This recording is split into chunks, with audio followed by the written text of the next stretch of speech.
June 7, 1944, just after dawn, in a quiet headquarters near Paris, General Leo Geyr von Schweppenburg meticulously studied the map spread across his operations table. The pins marking his panzer divisions formed a pattern he had personally designed, a direct counter to Erwin Rommel's dire warnings about Allied air superiority. Rommel had insisted that daylight movement was suicidal. Geyr von Schweppenburg disagreed. The sky, he believed, would soon reveal who was right. Panzer Lehr was on the move from Chartres. The 12th SS Panzer Division Hitlerjugend was advancing from Lisieux, with SS Brigadeführer Fritz Witt in command, and Kurt Meyer leading the spearhead regiment. The 21st Panzer Division was already engaged near Caen. Other armoured units were converging from across France, all under Gerd von Rundstedt's overall command structure. On paper, it looked like a hammer poised to strike a decisive blow. The Allies had landed in Normandy just 24 hours earlier during Operation Overlord. Their beachheads were still shallow, still vulnerable, still within reach of a concentrated armoured thrust. If Geyr von Schweppenburg's panzers could reach the coast by nightfall on June 8th, they might still throw the invasion back into the English Channel. General Leo Geyr von Schweppenburg commanded Panzer Group West, Germany's strategic armoured reserve in France. 4 decades in uniform had taught him one crucial lesson: strike fast, strike hard, before the enemy consolidates. He had studied the invasion problem with intense focus, concluding that the first 48 to 72 hours would be absolutely critical. During that narrow window, a concentrated panzer attack might split the Allied beaches, much like German armour had done at Dunkirk in 1940. On the morning of June 7th, Geyr von Schweppenburg had every reason for confidence. Panzer Lehr and the 12th SS Panzer Division Hitlerjugend were already moving toward Normandy. The hammer was rising. What Geyr von Schweppenburg did not yet understand was that the roads themselves had become a battlefield, and on that battlefield his panzers had already lost. The reports began arriving shortly after 0900 hours. At first, they seemed routine. Scattered mentions of air attacks along the approach routes, a fuel convoy hit near Alençon, a column delayed by cratered roads south of Falaise. This was damage from the transportation plan, the systematic Allied bombing campaign that had shattered French railway networks in the weeks before D-Day. These were the expected frictions of war, the minor setbacks that every military operation encountered. No campaign ever ran perfectly according to plan. Geyr von Schweppenburg's staff logged the reports and updated the situation map. The overall picture still looked favourable. Panzer Lehr was making progress toward its assembly area. The 12th SS was advancing toward Caen. Other units were in motion across the French road network. But as the morning progressed, the pattern in the reports began to change. General Fritz Bayerlein, commanding Panzer Lehr Division, reported that his fuel trucks had been destroyed by fighter bombers near Argentan. Without fuel, his tanks had halted in an orchard, waiting for resupply that might never come. A 12th SS communications officer reported that his signals vehicles had been caught on an open road and burned by RAF Typhoons. 3 staff cars destroyed, 6 men killed, the regimental command net temporarily silenced. By noon, the individual incidents had become a flood. Geyr von Schweppenburg stood before the map table as his intelligence officers read the latest messages. Column attacked near Tury Harcourt.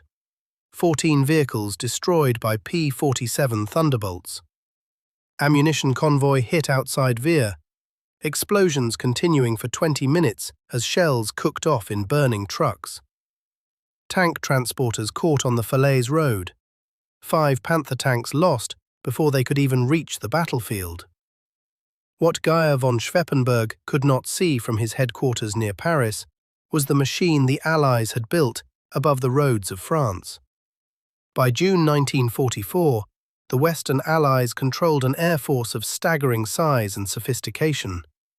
The American 8th and 9th Air Forces, combined with the British Royal Air Force, could put thousands of aircraft into the sky over France on any given day. The weapon of choice was the fighter bomber. The American P-47 Thunderbolt was a beast of an aircraft. 7 tons of engine, armor, and firepower that could carry 2,000 pounds of bombs or 8 rockets, while still retaining the performance to fight other aircraft. The British Hawker Typhoon was equally fearsome, armed with RP-3 rockets, each capable of penetrating the armor of most German vehicles. The Typhoon had been specifically optimized for attacking armored columns and strongpoints, but the aircraft were only part of the system. The transportation plan had systematically destroyed French railways, bridges, and road junctions. In May 1944 alone, Allied bombers had dropped tens of thousands of tons of explosives on rail yards from Paris to the English Channel. The goal was simple. When the invasion came, German divisions would find their railways broken and their roads funneled into predictable routes that Allied aircraft could patrol with deadly efficiency. Then, for the invasion itself, the Allies deployed something Gerd von Schweppenburg had never faced: real-time tactical control that linked aircraft to ground forces through close air support networks. Mobile radar stations could track aircraft across the battle area. Ground control centers maintained radio contact with fighter bomber squadrons, directing them toward targets. The entire system was bound together by radio networks and standardized procedures. The result was a network that functioned almost like a living organism. A German column would begin moving on a French road. Within minutes, a reconnaissance aircraft would report its location. Controllers would vector the nearest fighter bombers toward the target. P-47 Thunderbolts, or RAF Typhoons, would dive out of the sky, release their RP-3 rockets, and climb away before the Germans could organize effective anti-aircraft fire. On June 7, 1944, the P-47s of the American 9th Air Force flew over 2,000 fighter bomber sorties in support of the Normandy landings. The RAF Typhoons added hundreds more. Every major road within 100 kilometers of the beaches was under continuous patrol from first light until darkness fell. Geyr von Schweppenburg's Panzer divisions were not advancing into battle. They were advancing into a trap.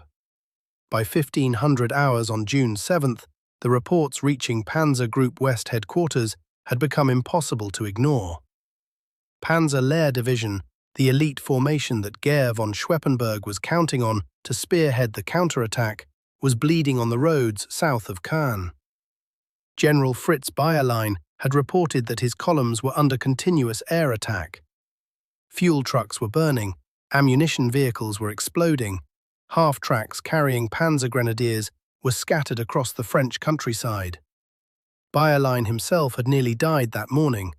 His command car had been strafed by P-47 Thunderbolts while crossing an open stretch of road near Argentan. He had survived only by throwing himself into a ditch while machine gun bullets stitched patterns in the earth around him. When he emerged, his car was burning and 2 of his staff officers were dead. The tanks themselves often survived individual attacks. A Panzer IV or a Panther tank could absorb machine gun fire, and bombs had to strike close to destroy such heavily armored vehicles. But the tanks could not fight without fuel. They could not fight without ammunition. They could not fight without the infantry and artillery that made them part of a combined arms formation. Bayerlein's war diary, recovered after the war, recorded the scale of destruction. In a single day's march, Panzer Lehr lost over 80 vehicles to air attack. Most were soft-skinned transports and fuel trucks, but the losses included 5 tanks destroyed before they ever saw an enemy ground unit. His division was being dismembered on the march. The 12th SS Panzer Division, Hitlerjugend fared no better. Kurt Meyer's spearhead regiment, pushing toward Cannes from the east, was caught on open roads in the afternoon sunlight. RAF Typhoons, armed with RP-3 rockets, descended on the young soldiers with methodical precision. Veterans who had survived years on the Eastern Front found themselves helpless against an enemy they could not shoot back at. At Panzer Group West headquarters, Geyr von Schweppenburg's staff tried to maintain order. They rerouted columns onto secondary roads. They ordered movement restricted to dawn and dusk. They requested Luftwaffe fighter cover to protect the approaching panzers. The requests went unanswered. The Luftwaffe, gutted by months of attrition over the Reich, could not contest Allied air superiority over France. By evening, Geyr von Schweppenburg faced a situation his training had not prepared him to address. His divisions were still nominally moving toward Normandy, but the reality had become a nightmare of burning vehicles, scattered units, and broken communications. The counterattack he had planned was not going to happen on June 8th. Perhaps not on June 9th. Perhaps never. The moment of clarity came sometime after 2,100 hours. Geyr von Schweppenburg stood alone before the operations map, understanding now that the war he had trained for, the war of tanks against tanks, of concentration and maneuver, was over. A new kind of warfare had replaced it, a war of systems and networks and information, where the side that controlled the sky controlled everything beneath it. On June 10th, 3 days after the invasion, ultra-intelligence from Bletchley Park located Geyr von Schweppenburg's headquarters near the village of Lecain, southwest of Cannes. Radio intercepts and reconnaissance had identified the concentration of vehicles and communications equipment. Shortly before 1900 hours, 17 RAF Typhoons fired 136 RP-3 rockets from 2,000 feet. Minutes later, 61 Mitchell bombers released over 500 500-pound bombs from 12,000 feet. The compound was saturated. General Major von Douwens, the Chief of Staff, and 17 other officers were killed. Most had been at dinner in the chateau when the siren sounded. They had walked outside to watch the Typhoons through binoculars, not realizing they were the target. Maps and plans were scattered or burned. Geyr von Schweppenburg himself was seriously wounded by shrapnel, fragments tearing into his body as he tried to reach shelter. The attack on Lecain destroyed Panzer Group West as a functioning headquarters. Command and control of German armoured operations in Normandy devolved to improvised arrangements. Geyr von Schweppenburg was evacuated to a hospital and eventually relieved of command. The Battle of Normandy continued for 2 more months. The panzer divisions that had been savaged on the roads of June 7th continued to resist with determination. Panzer Lehr fought fierce tank battles around Villers-Bocage. The 12th SS Panzer Division Hitlerjugend contested every hedge near Cannes. The Wehrmacht made the liberation of France a bloody, grinding struggle, but none of it changed the fundamental equation established in those first 24 hours. The window for reversing Operation Overlord had closed within the first day, not because of what happened on Omaha Beach, but because of what happened on the roads leading to it. When we ask what decided the fate of D-Day, the answer may lie in the burning convoys scattered across the French countryside. The Allied soldiers who stormed the beaches deserved their place in history, but so did the pilots flying P-47 Thunderbolts and Hawker Typhoons, the controllers directing close air support, the radar operators and the codebreakers at Bletchley Park, who built a system that destroyed Germany's armoured reserve before it could fight. Rommel had been right about Allied air power. The sky belonged to the Allies, and with it, everything beneath.